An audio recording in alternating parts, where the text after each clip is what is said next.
Hi అండి, good evening అందరికీ. సాయంత్రం పనులన్నీ కంప్లీట్ అయ్యాయండి. నాకైతే ఇంకా అవ్వలేదండి. నేను ఇప్పుడు వంట చేయాలి.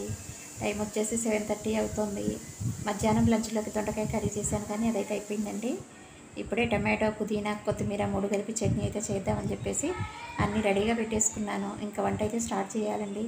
రండి వెళ్దాం.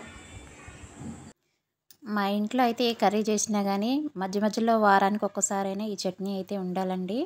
అంత టేస్టీగా ఉంటుంది చట్నీ. మీరు ఎప్పుడేం చేశారో లేదో తెలియదు కానీ చాలా బాగుంటుంది. దీనికైతే పచ్చిమిర్చి వేయించుకొని ధనియాలు, జీలకర్ర వేసి వేయించుకోవాలండి. పచ్చిమిర్చి కొంచెం కారంగా ఉంటేనే బాగుంటాయి, మరి చప్పగా ఉంటే బాగుండదు. ఇవన్నీ వేయించుకొని తీసి పక్కన పెట్టుకున్న తర్వాత ముందుగా అయితే నేను కొత్తిమీర, పుదీనా కట్ చేసుకొని శుభ్రంగా కడిగి కట్ చేసుకొని పక్కన పెట్టుకున్నాను. అలాగే కరివేపాకు అయితే లేత కరివేపాకు అండి, కొంచెం ఎక్కువగానే తీసుకున్నాను. ఇది అమ్మ వాళ్ళ ఇంటి దగ్గర నుంచి తెచ్చుకున్నాను మొన్న. ఫ్రెష్గా ఉంది, చూడండి ఎంత బాగుందో. ఈ కరివేపాకు కూడా కడిగి పక్కన పెట్టేసుకున్నానండి. ఇప్పుడు ఈ పచ్చిమిర్చి తీసిన ప్యాన్లోనే ఇవన్నీ వేసి వేయించుకుంటున్నాను. ముందుగా పుదీనా వేసాను, ఆ తర్వాత కొత్తిమీర వేసాను.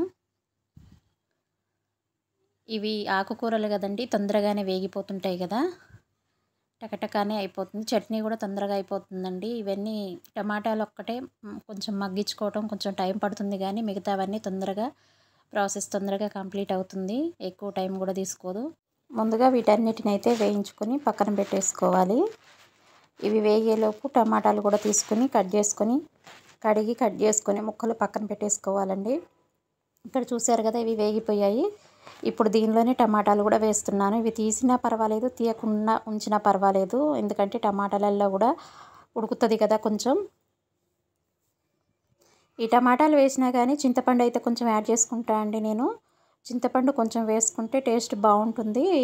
వీటన్నిటిని అయితే ఇంకా మంచిగా చక్కగా ఉడికించుకోవాలి. టమాటాలు దగ్గరగా దానిలో ఉండే రసం అంతా పోయి కొంచెం దగ్గరగా అయ్యేంత వరకు అయితే ఉడికించుకోవాల్సి ఉంటుంది.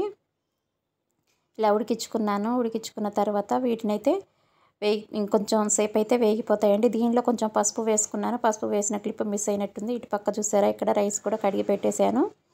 ముందుగా అయితే పచ్చిమిర్చి, జీలకర్ర, ధనియాలు వేయించుకున్నాం కదండి, వాటన్నిటిని అయితే మిక్సీ జార్లోకి తీసుకొని మిక్సీ పట్టేసుకోవాలి. ఇలా మిక్సీ పట్టేటప్పుడే దీనిలో వెల్లుల్లిపాయలు కూడా వేసుకొని సాల్ట్ వేసుకొని మిక్సీ పడుతున్నాను. దీన్ని ఫైన్గా మిక్సీ పట్టుకున్నామంటే ఇంకా ఈలోపు ఆ టమాటాలు అవి చల్లారిపోయాయండి. ఈ చల్లారిపోయిన టమాటాలని వీటిలో వేసేస్తున్నాను. మిక్సీ జార్లో వేసుకొని మంచిగా మిక్సీ పట్టేసుకున్నామంటే చట్నీ రెడీ అయిపోతుందండి. ఎంతో టేస్టీగా ఉంటుంది. ఇదైతే చపాతీల్లోకి తినొచ్చు, రోటీల్లోకి తినొచ్చు, రైస్లోకి కూడా బాగుంటుంది. దేనిలోకైనా కాంబినేషన్ బాగుంటుందండి.